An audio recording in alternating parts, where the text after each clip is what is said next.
Furthermore, we are forging ahead with the process of upgrading our trading platform. Considerable research and market analysis has gone into the platform selection process, an effort to ensure that we secure a platform that employs up-to-date technology and has the capacity that we require in this market now and in the future. The upgraded platform will be comparable to in all material respects or aspects to those used in other exchanges, such as the New York Stock Exchange and the London Stock Exchange. Distinguished gentlemen of the press, we have a common goal: building investors' confidence through regular and professional provision of accurate information and professional dissemination of such information, given the sensitive nature of the capital markets. Once again, I thank you for honoring our invitation, and I look forward to further interaction during the question and answer session. Emmanuel Ikhazoboh, the interim administrator at the Nigerian Stock Exchange, this meeting press briefing on the 17th of August 2010. It's live to us here in the studio. This is one special edition of the programming. Mr. Ikhazoboh, thank you very much for sticking with us. And Femi Awuyemi, our guest host, also on the program. Mr. Ikhazoboh, looking back at what has happened since the 17th of August, would you say you've been able to walk through those issues, or most of those issues that you mentioned at that media briefing? To a great extent, I have. The only area we are still working on is getting bonds to be traded on our trading platform. And we are still in discussions with the DMO and the necessary government agencies to ensure that this happens, because it's very essential that we can't have a trading platform that can trade bonds, and we're leaving it idle and not making use of that transparency that it is going to give to the market space by trading those bonds in the stock exchange. I'm sorry, we need to go back to the final days leading to the 5th of August. How did you find yourself at the stock exchange on the 5th of August that afternoon? How I found myself? Yes, exactly, because everybody on that day says, well, look, this is not a stockbroker, it's not, you look like a very strange fellow amongst, and that building that day, didn't you? Not at all. Really? The reason is, you see, don't forget, for my MBA program years back, capital market was an area that I worked on. And being a professional accountant, I've always been in the financial institutions group.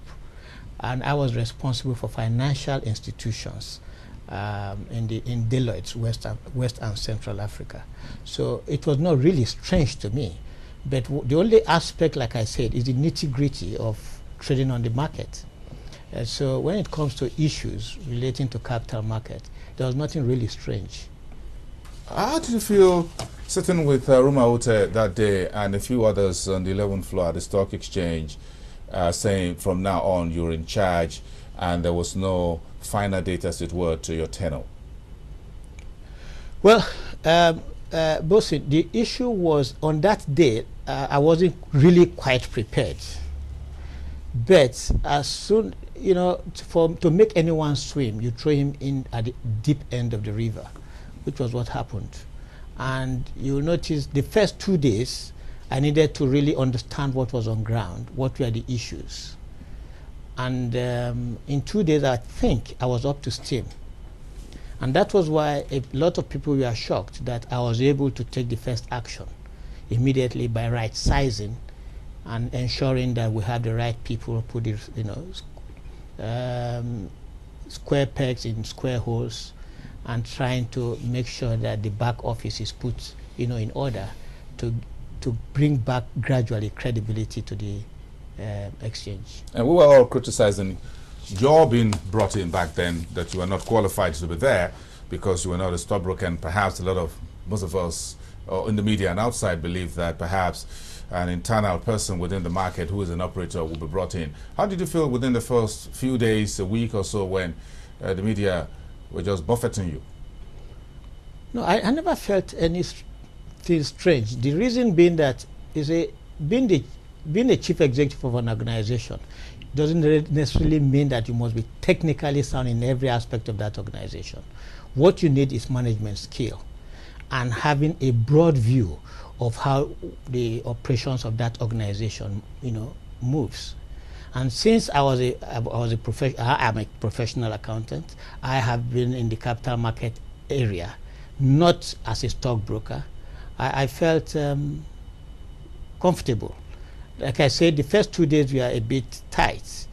I needed to bring myself up to steam, and I was able to bring myself to understand the intricacies of the market, and had meetings with the stockbrokers, understood what their challenges were, had meetings with the management, went through all the previous reports by SEC regarding their review of the operations of the exchange, and I understood what the issues were. And I immediately hit the ground and started running. Fabian, I'm sure you want to do well, the aggregate of the market opinion will be as follows. One, it does not present itself as if you were not qualified, given that the exact definition of the word qualification for the job of the DG is not known to anybody up to that. But there were concerns, very serious concern, about the nexus between your previous role, the allegations made upon which you came into, and the impression of a moderate situation on our hands, because this was a new experience for everyone. In fact, one without precedence. And I think those were the concerns. Now, the major concern, however, and one which I think with the benefit of hindsight you may look back and say, is the role of a regulator as a key market operator now coming into a quasi-operator becomes an issue. Has that been sorted out in the last 100 days? I think